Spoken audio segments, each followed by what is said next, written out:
Welcome to the Arrington Gavin Show. Real talk, big opinions, and fearless conversations. From the front lines of politics to the latest in pop culture. From breaking sports headlines to the stories that move the world. Nothing's off limits, and nobody's holding back.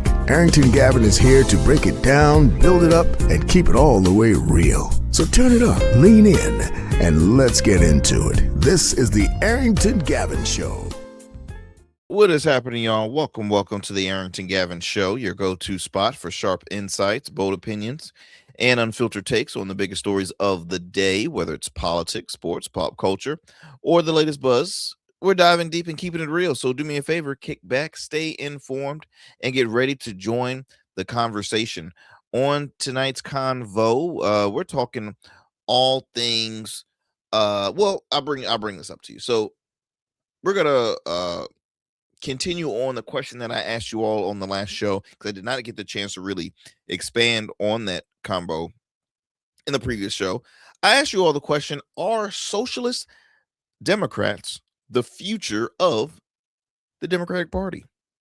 The reason why I asked that is because there have been some recent big wins for Democratic socialists.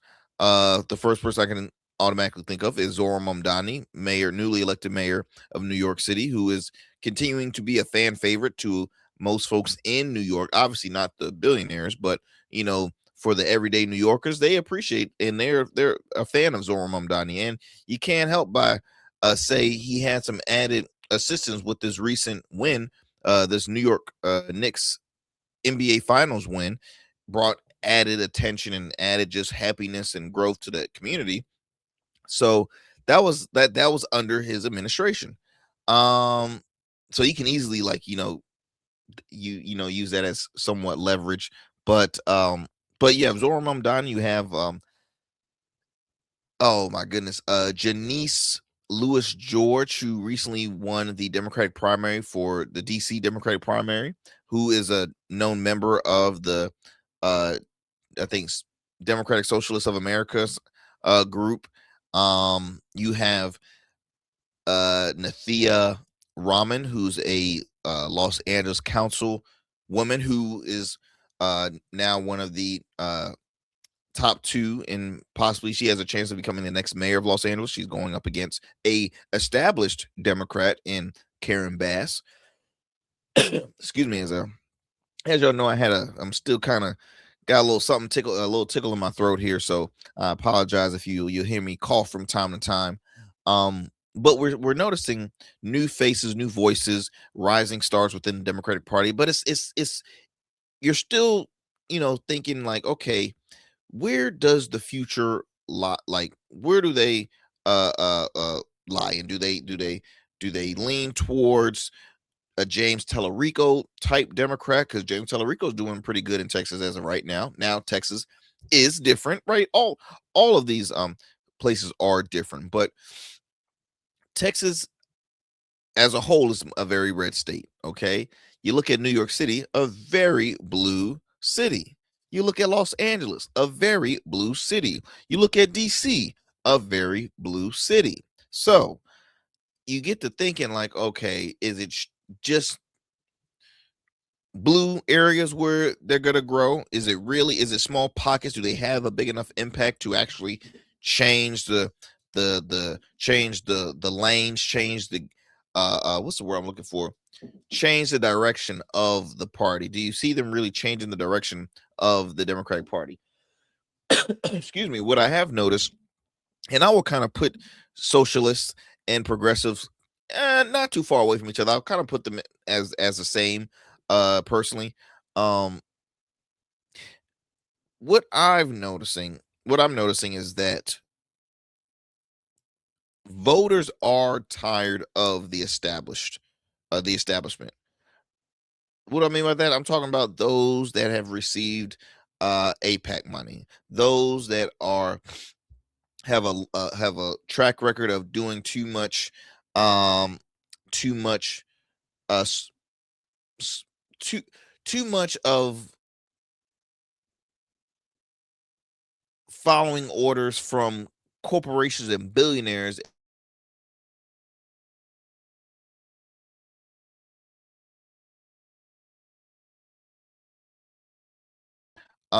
than for their specific side, which that right there I disagree with, because I think that bipartisan, you can't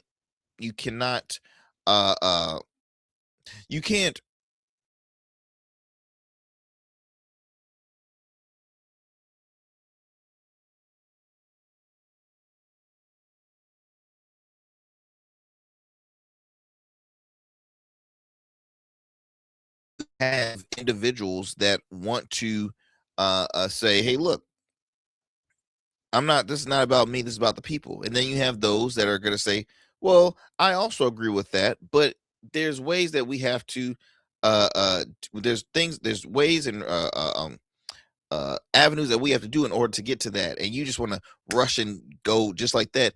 This takes time. And people are like, we've been hearing it takes time. It takes time. By now, we should know how, the F we need to be doing this, right? Hence why you have hence why you got folks like okay, Zoran Ramdani. Not only did he upset a lot of the establishment Democrats, but he beat some big names. I'm talking Andrew Cuomo. It doesn't get any bigger than that as far as in the Democratic Party. The Cuomo family, what? And then he also beat the former mayor in Eric Adams too. So he had a huge win. Now we're going to talk about that. In addition to that, we're going to talk about Tucker Carlson, a longtime conservative host who recently shared that it will no longer support the Republican Party. So is this a full-on departure from the Republican Party? Is he going independent? Is he becoming a libertarian? Like, who is he joining? Because let's see what his influence does to the party that he does start supporting. Because Tucker Carlson is he's a popular guy. This was a person that went on the campaign trail with Donald Trump, endorsed him, whatnot. I still don't care for him at all. I find him quite annoying, just as annoying as Megyn Kelly. But he has been one of the, many folks from the MAGA movement who has criticized Trump and who has somewhat broken up with Donald Trump. So we're going to talk about that. Also, a Trump-backed lawyer wins a a really tight presidential race out in Colombia.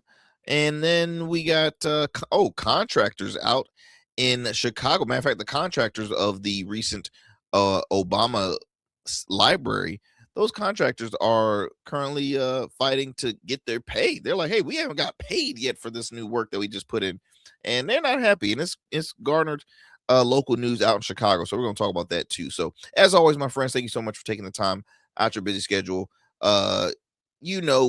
We drop new episodes weeknights at 7 p.m. Eastern Standard Time on YouTube and wherever you get your podcasts, whether that's Apple, Spotify, iHeart, just name a few. You can tune into us wherever you get your podcast. You can also listen to the Arrington Gavin Show on the radio airwaves. Shout out to our affiliates, KSHP 1400 AM and 107.1 FM. You can tune into the show Fridays at 8 p.m. Pacific time. Again, that's on KSHP 1400 AM and 107.1 FM Las Vegas. Then we're going to head over to New Orleans to WBOK 1230 AM. You can listen into the show weeknights at 7 p.m. Central Time. Again, that's 7 p.m. weeknight, 7 p.m. Central Time on WBOK 1230 AM. And also, my friends, I want to shout out my fam at GOATverse TV. You can check out past episodes of the show on the streaming app, GOATverse TV streaming app. Ways you can support simply by downloading, going on the App Store, Google Play Store, Roku, as well as Amazon Fire TV. And yes, it's a growing platform. I highly recommend to check it out. And then lastly, too, if you have not done so yet, please subscribe to our YouTube channel. Subscribe. Share with a friend, share with family. If you're new to this channel, please subscribe to it. You will not be disappointed. You can also, if you're watching this video currently, give us a thumbs up. It helps with our algorithm, and I truly appreciate that. Yeah, we have a goal to hit 5,000 subscribers by the end of the year. and we have continued to grow our subscribers each and every day. And I can't thank you all enough, but we just got to continue to push that momentum. We got to keep that momentum going and push that narrative of great conversation, great dialogue amongst people that don't agree with each other, but it's just a conversation, my friends. Excuse me. So what we're going to do right now, we're going to head to a commercial break. You're listening to the Arrington Gavin Show. Do not go anywhere. We'll be right back after these commercial breaks. What's up, y'all? Welcome to And we still in traffic. I don't look familiar, do I? Not in this seat. Hey, what's that you listening to? Here to host today. Hey, turn it up. With me? Yeah, this that new GOP verse app. I got you. So y'all want to know where the goats are? They're off on the sidelines. Looking for fresh, relevant content wherever you go? What was the name of that he said? Introducing GOATverse TV. GOPverse, that's what it's called. The free streaming app that brings you the best podcasts, current events, and thought-provoking opinions all in one place. Download it now from the Apple Store or Play Store. In GOATs, we trust. 6'10", #1 pick, 16 seasons, College Player of the Year, All-Rookie Standout. Joe Smith built a career on grit, consistency, and showing up. Greatness isn't just about the game. It's about how you show up every day. Rugged Evolution now offers body care products for every man, because not every man wears a beard, but every man deserves care. Greatness doesn't fade. It evolved. Rugged Evolution Beard Care. Every beard deserves to be legendary, and every man deserves care. Every man has a story to tell. Your ambitions, your achievements, your legacy. Your suit should reflect that story, crafted precisely, designed for impact, and tailored exclusively for you. We work with only the finest fabrics, luxurious wools, silk, linen, and blends from world-renowned mills in Italy, the UK, and India. These fabrics are the foundation of custom suits that exude elegance and stand the test of time. But a suit isn't just about fabric, it's about fit, and it's about confidence, and it all starts with you. When you work with me, you'll receive a personalized consultation, whether in person or over Zoom. Together, we'll explore your vision and discuss your needs, and we're gonna bring your ideas to life. My journey as a designer includes apprenticing under New York-based designer Clavon Leonard, showcasing collections at New York Fashion Week, Algeria Fashion Week, and the prestigious Baltimore Met Gala. That experience is what we bring to every suit we create, from weddings to corporate events and everything in between. We specialize in crafting one-of-a-kind suits for life's most significant moments. Dapper Luke has been recognized as one of Baltimore's best menswear in 2023, and I was honored to be one of the 10 designers selected for the prestigious Baltimore Met Gala. With over 900 satisfied clients, we proudly serve Virginia Beach and Baltimore, bringing world-class designs to these incredible communities. We don't just make suits, we craft confidence. Your suit will fit your body, your style, and it will tell your story. Book your free online personal consultation today. Visit www.dapperluke.com. Is going on, family? Look, I want to start off first with this story here that happened in the UK. So UK announced that they were going to be doing they were putting out a social media ban for kids under the age of 16. Now, on this article that I'm going to read a little bit of in context to you all is from the Independent. Nicole Wooten Kane published an article titled, "Will social media ban become obstacle to empowering young people?" And it got me thinking, because the first thing when I hear about a social media ban, especially, look, kids under the age of 16, I just think when you over censor something or somebody, or either shelter a kid, there's two things that it can either benefit for the most part, or it can hurt them for the most part. Now, at the end of the day, and I appreciate, like, my folks raised me. Were they strict? Yes, but they were strict, but not strict to the point where I felt like I was in prison or under lockdown 24/7. Like, I had my freedom to hang with friends, or to play video games, right? To go on social media if I want to, X, Y, and Z. I think that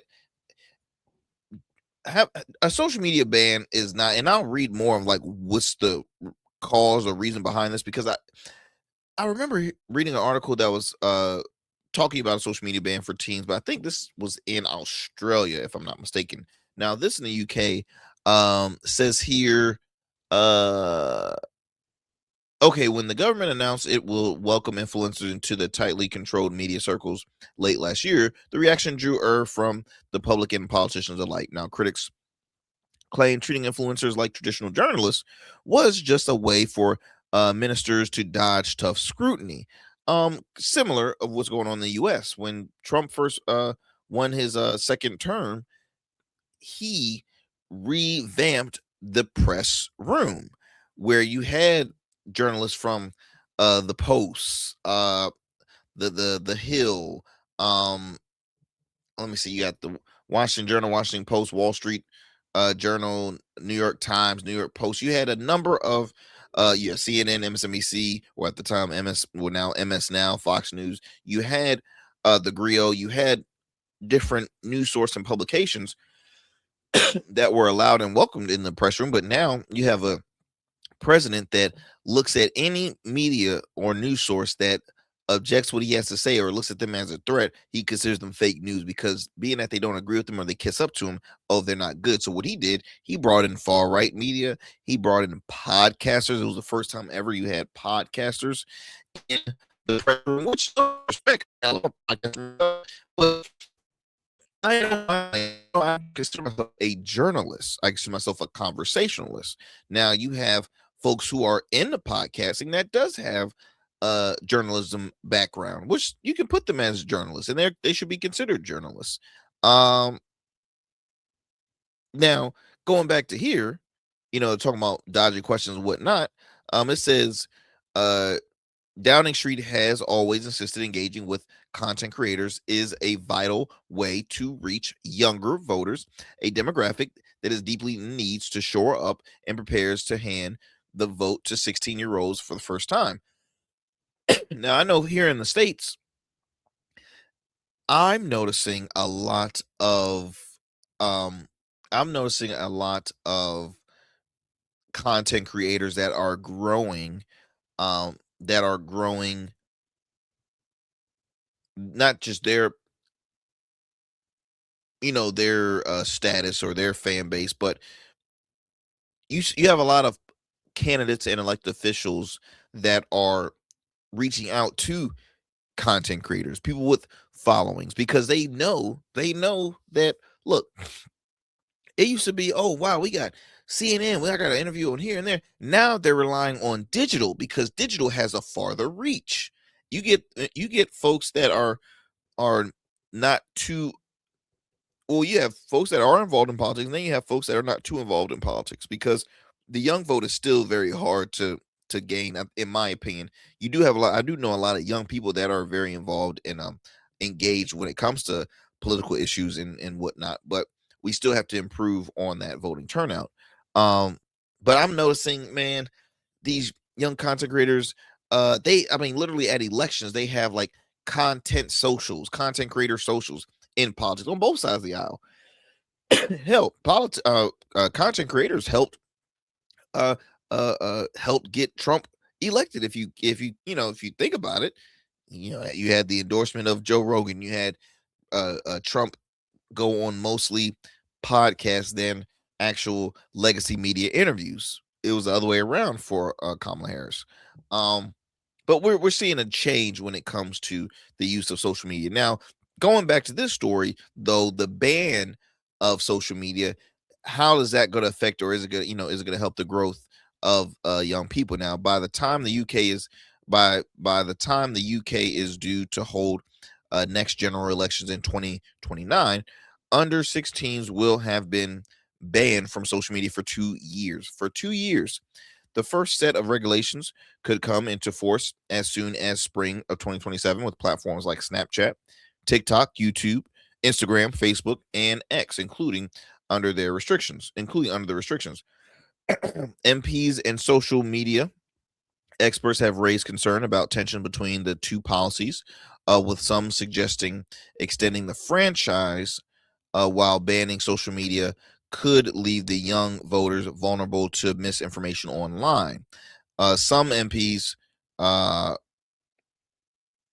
have also said they are worried that social media ban risks alienating young people from politics before they even can vote. I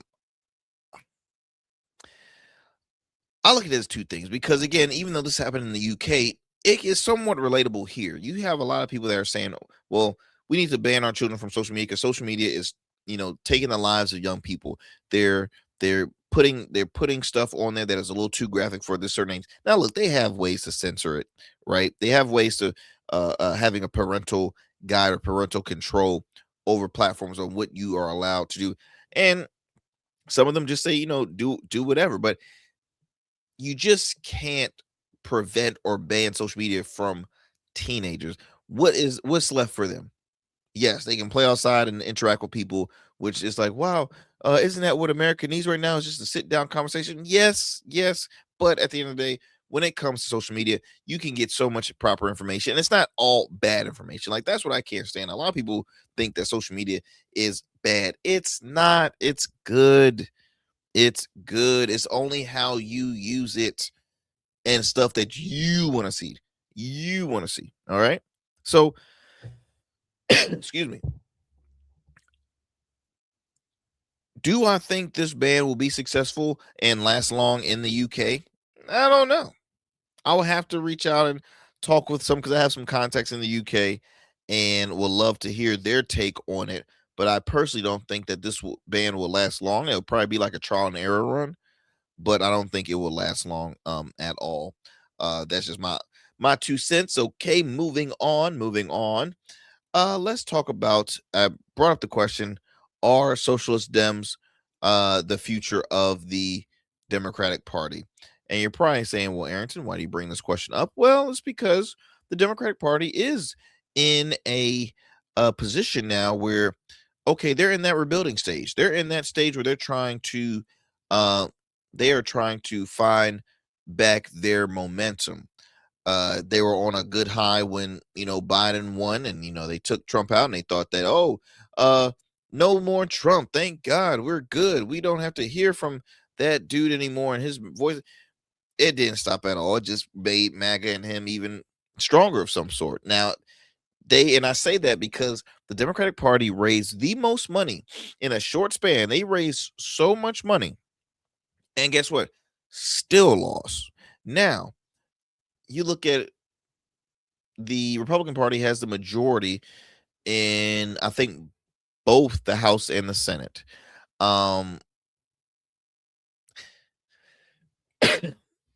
There have been some big wins in the special elections for Congress for Democrats. Still under, but not by a long shot. Now you have a lot of newcomers challenging these incumbents. So you really have is progressives or Democratic socialists against the established Democrats. I use for an example Councilwoman Nathia Rahman, who is a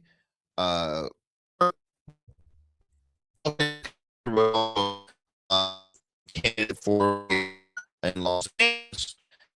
And it was Pennsylvania. That was a pretty highly publicized race and tight race. You have a number of progressives and even socialists that are running in the New York Congress primary. The New York, I think 12th district, the district that has the grandson of JFK, and the former conservative attorney George Conway is in that race. So you have these races that are like, wow, this is interesting. Is this the future? And me personally, it really depends on the area, but it wouldn't shock me because Democratic voters are tired of the BS. And when you have these, the socialists, Democrats, those that are not afraid to call out people, those that are bringing out prime information of like, hey, look, this person has been in office for years. Look how much money they received in corporate PAC money. So why do you accept that corporate PAC money is the big question. Why? And you start comparing, like, wait a minute, I thought you were for the people. You're hired by the people of your district. You weren't hired by corporations. Now you rely and put them more in favor to the people when you start getting out these big checks. I mean, there's people, look, there's congressional races now that have received money to, like, in the high six figures, 300,000, 600,000. I mean, there's a lot of money involved in this. There's a lot of money. And so you realize it's like, okay, why some Democrats have, or longtime Democrats have left the party and said, you know, I'm tired because we've continued to see the same old, and nothing's changed, or they are too hesitant on making this decision. Where's the hesitancy? Why can't you just simply say, hey, look, like, for example, here in Virginia, there's still an ongoing battle, but as of right now, what I've recently heard, that there was somewhat of a compromise, but in the Virginia data center battle, and you had a newly elected sitting governor pause and almost give, when it came to taxing the corporations, they're like, wait, why is it so hard to tax these billionaires? But why are you hesitant on that? What's the catch, right? So going back to this question, and this was brought up really by a more conservative leaning publication, because conservative looks at, and he's not the future of the party, or not the future, but he's not the current, like, leader in the party. The person I'm talking about is New York Mayor Zohran Mamdani. And the reason why I say he's not the leader is because, well, one, he's the mayor of New York City. That's who he's governing, is just New York City. All right. He is not the person that all the Democrats want to have as, oh, I need to be endorsed by you. I need to, take less money. No, he's over there in New York City, a very blue, left-leaning city. The right continues to make him the face of the party because they know that in order to win these votes, you still need a large population of moderate moderate Democrats, and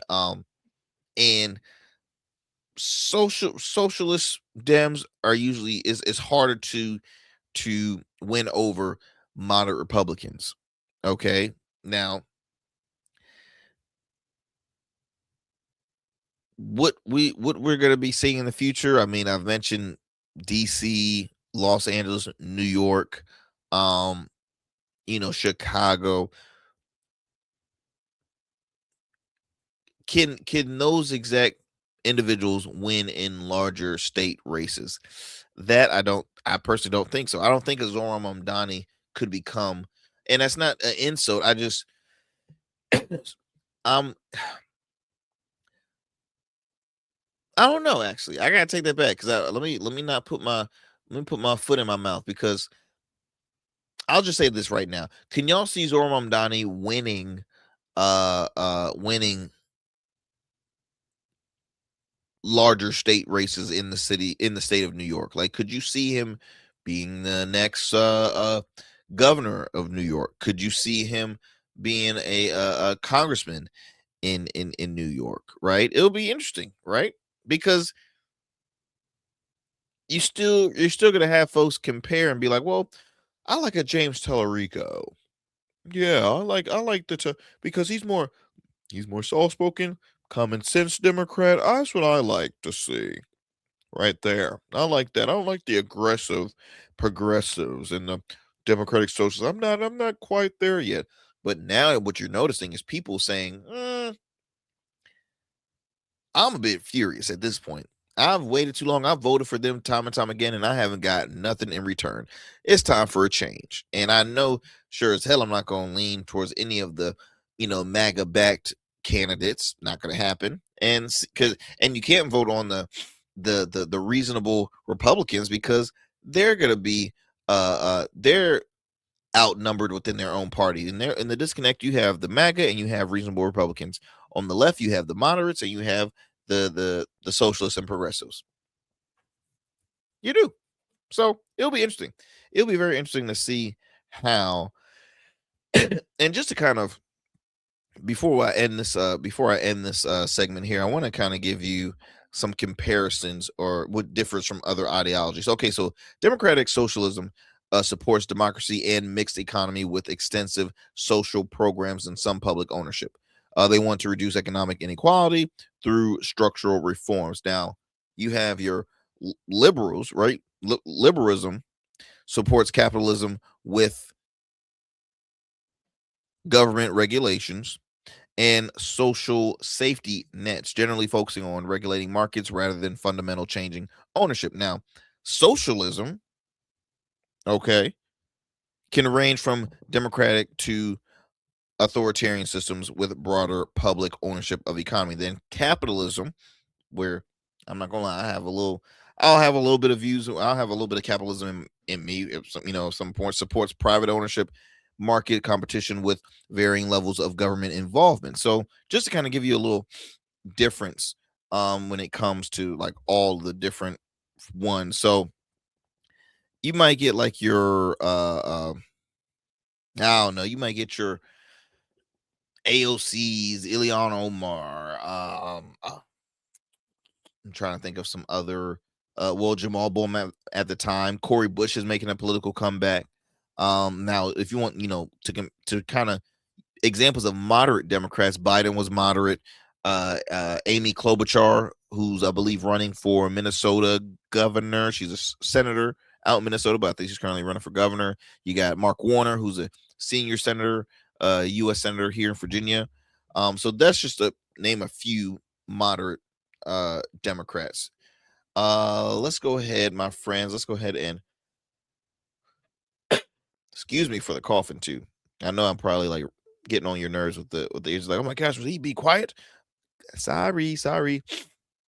Let's see here. I do want to share this soundbite with you all. This is Tucker Carlson. Tucker Carlson, who is the longtime conservative talk show host, hosted a long program on Fox News, very popular. He was then he went on to start his own independent streaming platform, which has grown quite a bit. He's definitely making more money probably when he was on Fox. He's making more money now than when he was on Fox. But Tucker Carlson made some headlines recently when he said that I am no longer supporting the Republican Party. He said he's been a conservative influencer of 35 years. 35 years. And let me see if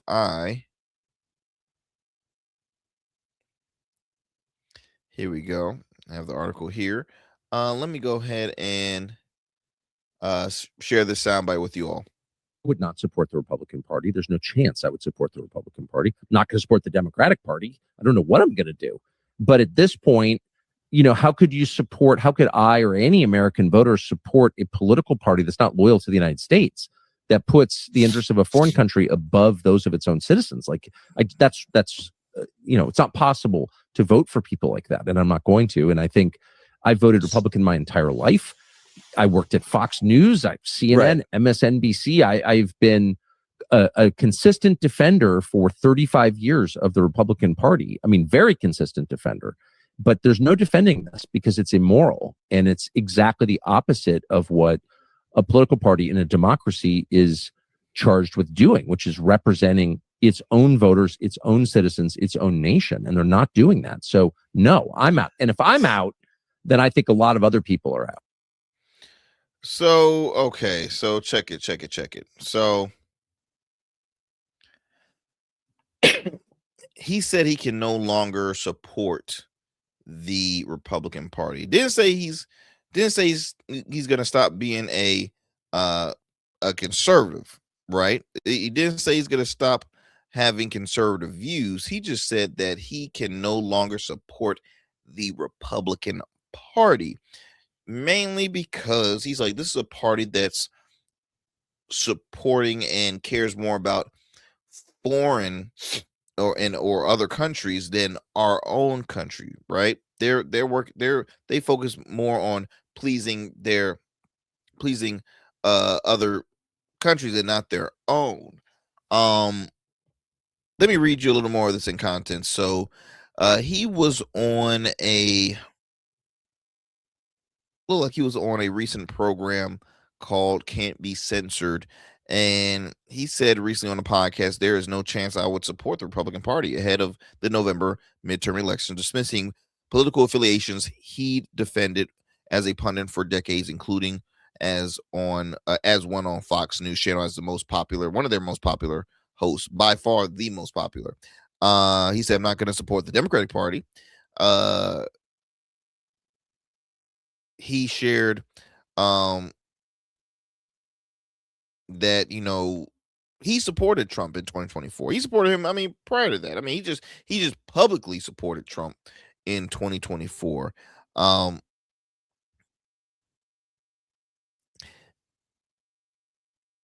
He has separated himself from the party due to a disillusionment supercharged by President Trump's decision to go to war with Iran in February. He repeatedly criticized the war as being at the behest of Israel at the expense of Americans, and attacked the party for failing to represent its own voters, citizens, and nation. I quote, he says, they are making decisions on the basis of other criteria. What's best for this company? What's best for Israel? What's best for our donors? That's not just like they are off in the wrong direction. Like is unacceptable. That's treasonous. It's immoral. It can't continue.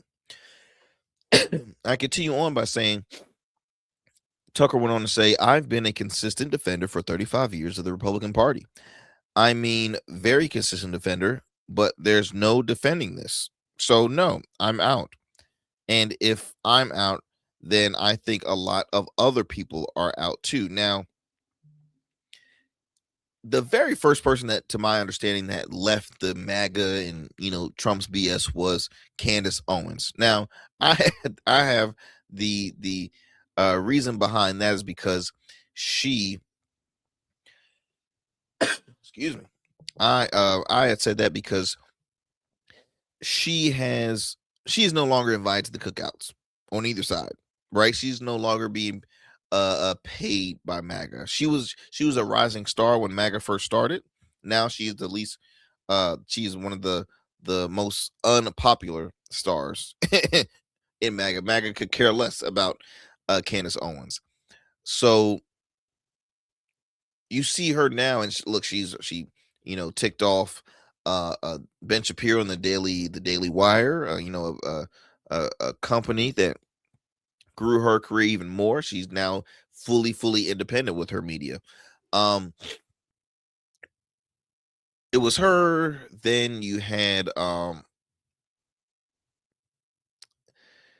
Tucker Carlson, and then you also had Megyn Kelly, and Alex Jones. I think after Candace, it was Alex Jones. Then after Alex Jones, I will say it was Tucker. Then after Tucker, you're seeing Megyn Kelly going back and forth. Megyn Kelly would be more of a grifter, in my opinion, but she, you have the back and forth between the two. When I hear these folks criticize him, it goes out in one ear and out. It goes in one ear and out the other for me, because I'm like, you voted for this, okay? And please spare me the whole, I didn't vote for this. I voted on this and then the other. Let's be honest. The tactics of this individual and this administration. This is probably your third time voting for him. Nothing has changed. Nothing will change. And so that, for you to play dumbfounded, is laughable to me. It is very laughable because you come on stage wearing the MAGA hat, especially Megyn Kelly. I mean, come on. Megyn Kelly was insulted during Trump's rise as a political figure. She was the center of all his jokes. Now you got Tucker Carlson. Oh, now playing like it's just unfair. I can't lean through that. No, I can't do it. Now the question is, what party is he leaning towards now? Would he vote at all in the midterms? Is there room for him in the Libertarian Party? I mean, that's somebody that I would love to, hear. I got some contacts in the Libertarian side. I would love to hear, their take on Tucker Carlson. Would they welcome him open arms? Because he is a popular guy. Because Tucker's what he's saying is, if I leave, I know a lot of people will follow. That's basically what he said. He said, I know they will follow because I'm Tucker freaking Carlson.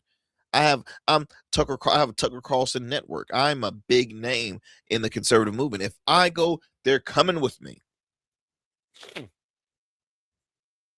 Listen, in your mind, who do you think has a larger? Oh, and Ben Shapiro. That was another person. Ben Shapiro actually criticized Trump, was very critical of Trump. Now, to say, is he not voting for the Republican Party? Hell no, he's gonna vote for the Republican Party. Even though he, same with Megyn Kelly. I mean, independent but right leaning. She will still vote for them because she already knows that I already know she would never vote for a Democrat. But Tucker, I think that's a big L for a big hit for MAGA and the right, especially with these midterms, man. Especially with these midterms. Now, rumor has it with a lot of this criticism is Tucker Carlson might be making a jump in 2028 in a political run. I mean, he's saying this is the party he cannot support. Will he pursue a political run? That's something that has not been shared enough. Because I told you personally, I don't think there's a key candidate on either side for 2028. I don't. Now, somebody tossed out former Kentucky Congressman Thomas Massey in that race. I mean, he wouldn't go far. He would I mean, I don't even think he can go far as independent. He might try and pursue his seat in Congress again, but who knows? They're saying is Marjorie Taylor Greene gonna make a presidential run? She's been away from politics for a long time. This could be the perfect time for her. Oh, good Lord, a Tucker Carlson and Marjorie Taylor Greene ticket. Yeesh. With Marjorie Taylor Greene as the vice. Yeesh. I don't know, Slim. I do not know. But Tucker, man, if he announced he would run for president in 2020, representing on the Republican ticket, could you see him being a popular name? Do you see big time donors backing him up? I mean, it will be interesting. It will be interesting. Let's see here. But yeah, that is the new news right there. Tucker Carlson announces that he can no longer support the Republican Party after 35 years. He's like, I can't stand with this, and I'm not happy. And this is technically, I believe, his departure from the Republican Party. I tell you, man, politics, it changes each and every day. I tell you. In other news, staying in the political space, a Trump-backed lawyer, millionaire, appears to have won a tight and competitive presidential election in Colombia. Gentleman's name is Abelardo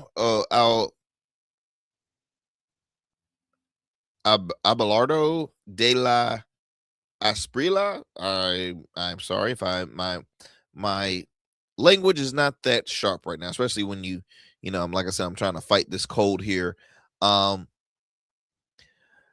Labeled him as a right-wing lawyer. Wow, I can't understand, like, right-wing lawyer, a lawyer who's right-wing, I guess. I mean, like, like, does he only represent, like, conspiracy theorists and stuff like that? Like, what is right-wing lawyer? Anyway, right-wing lawyer,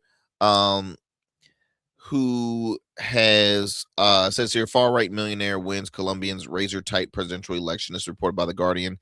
Says here, Trump admiring far right millionaire lawyer and self-styled outsider has defeated a left-wing senator by a razor-thin margin to win Colombia's presidential runoff, an election that promises to mark a dramatic shift in the country's decades-long armed conflict. Excuse me. With 99.99% of the ballots counted in the preliminary vote tally, the far-right lawyer had secured 12.96 million votes, or 49.66%, just 250,830 more than the leftist senator Ivan Cepeda, who received 12.7 million votes. A further 1.6 of the ballots were cast blank. I mean, that's interesting. I mean, it shows that Trump's, does still have some form of power. I mean, I don't know the issues really in Colombia. Like, when you have, like, one thing, these countries are like saying, hey, look, if we going through the going through some stuff out here, and we've had, left-leaning leadership for the longest, all right, it's time to hire somebody else. It's time for a new face. We got to make some changes.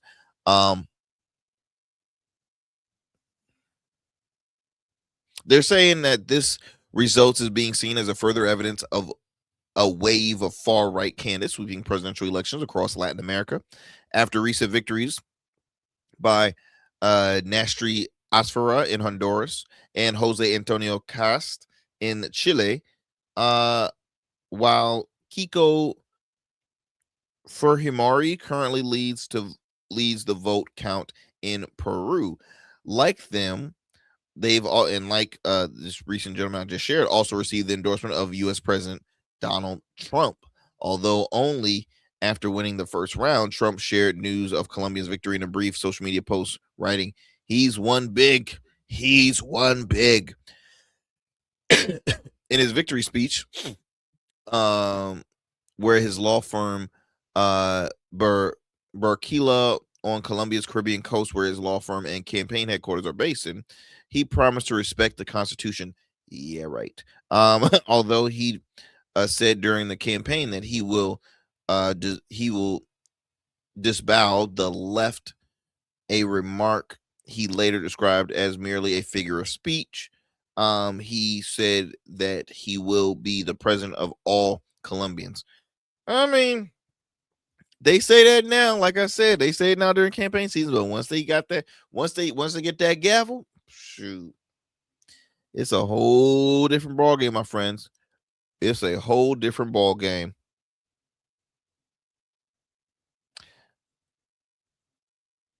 But I just thought that was interesting because it still shows that, as I mentioned, Trump still very much has power. I mean, look, it's shown that Trump still has he still has power during these midterms, because remember, he had endorsed challengers to incumbent elected officials.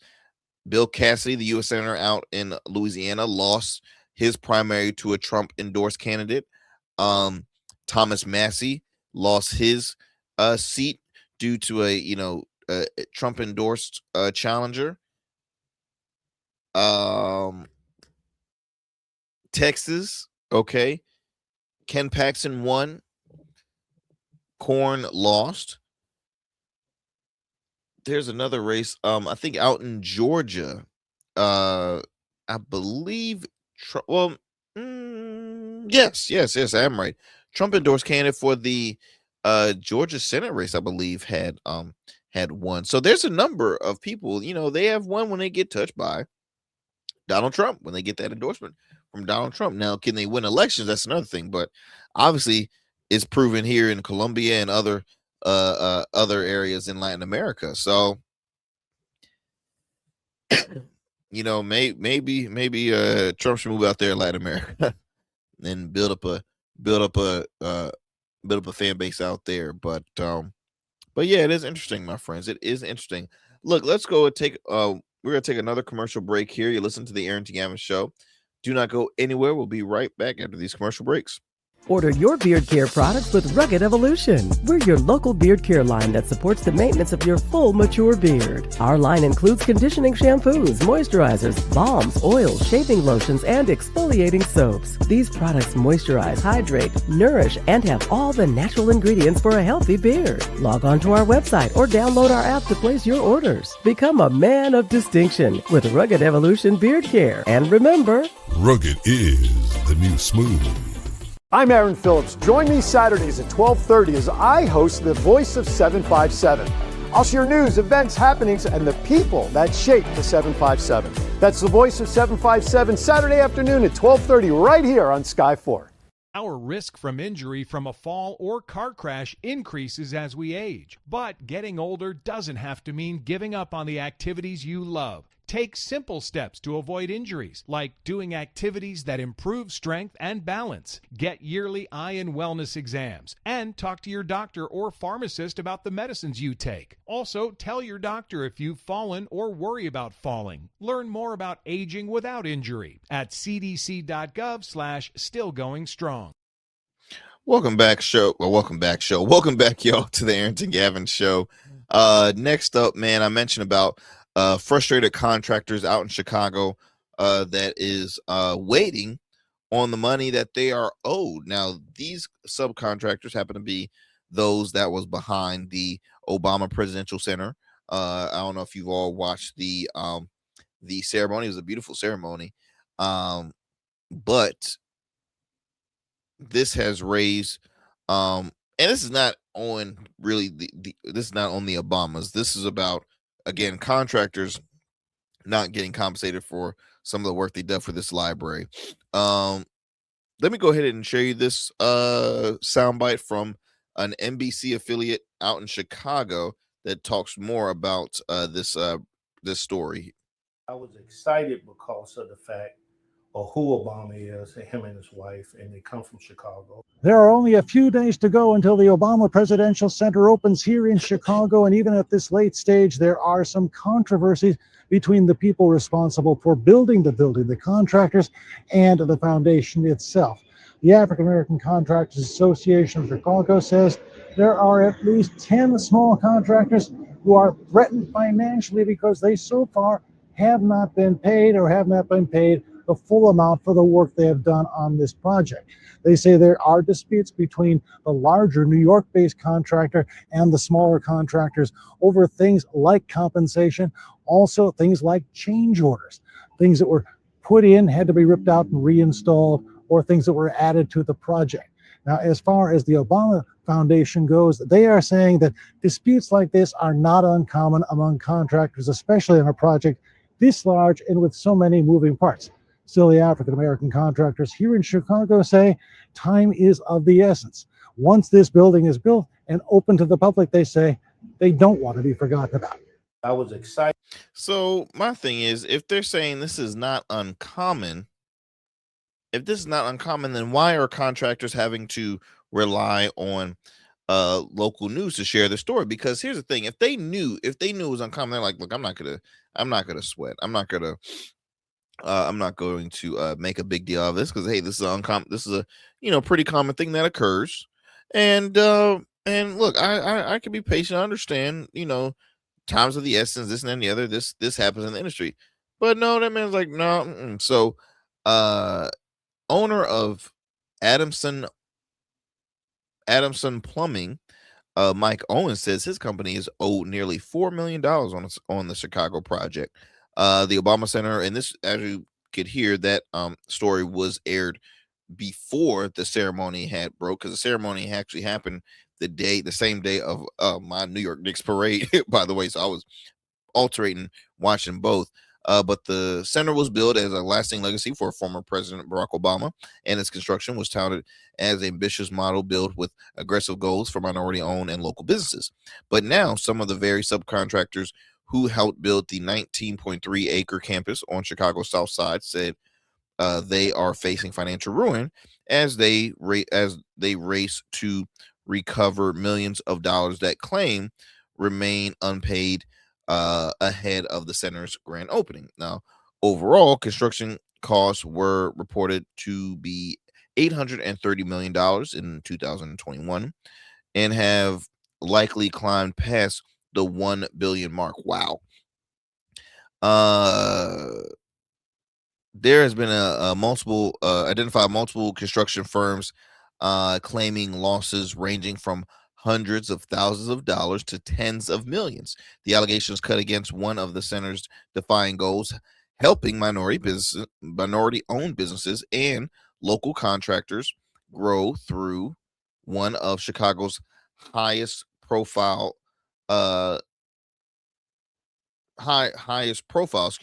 construction projects. Several of the companies reviewed by Fox News Digital come from the firms that were supposed to benefit from the mission. Now, the gentleman who I believe was the first guy that was shared was the owner of the plumbing that said he's owed at least $4 million. Now, it's unfortunate because, again, when you have these initiatives, you're like, hey, look, practice what you preach. What's the holdup? Like, don't just do this event and care about the publicity and this and the other. Like, you have to, and this is just business. So whoever is in charge, again, this is not directed to the Obamas per se. Their name is on this because the name is on the structure, but somebody is in charge of this building, the Obama Foundation, and they need to pay up. I mean, just clear as day, they need to pay up because now you have a lot of frustrated workers that are like, okay, what's up? You had a mission to do this, and would it hurt his legacy? Not really, but it does suck that it's in their hometown, right? It's in their hometown. You don't want to have that lasting legacy of, well, they had this thing, but they ain't pay us. They ain't do this. They ain't do that. Because trust me, there's people out there that's already criticizing and calling the Obamas out personally, which is silly. But this is, again, separate from them. This is a issue that needs to be dealt with.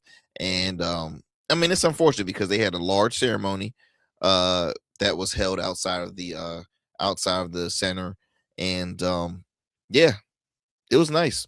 It was a great ceremony, but going to this, it's unfortunate that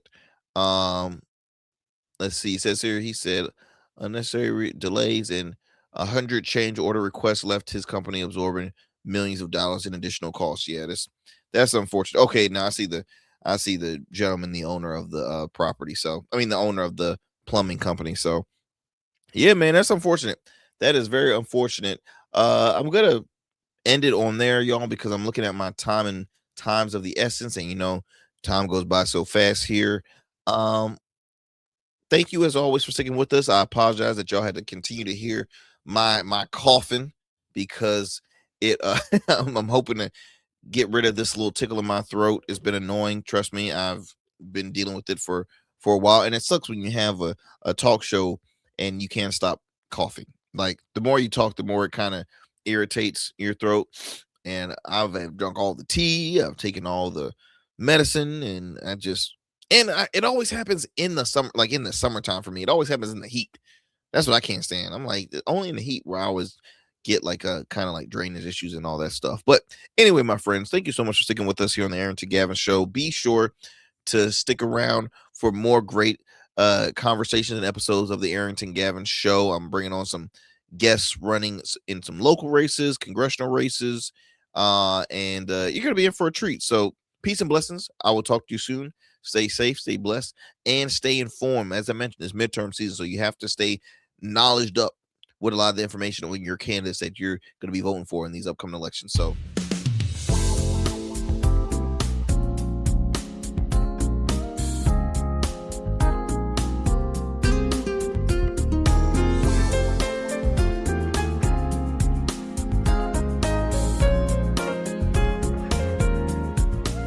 that's it for tonight on the Arrington Gavin Show. Thanks for tapping in and keeping the conversation alive. Don't forget, stay connected with us on all platforms. Follow at Arrington Gavin on Instagram, Blue Sky, and X, and subscribe to the official Substack for exclusive takes and deep dives you won't get anywhere else. We're here every weeknight, same time, same energy, same real talk. Until next time, stay bold, stay sharp, and stay true. That's what we do on the Arrington Gavin Show. Peace.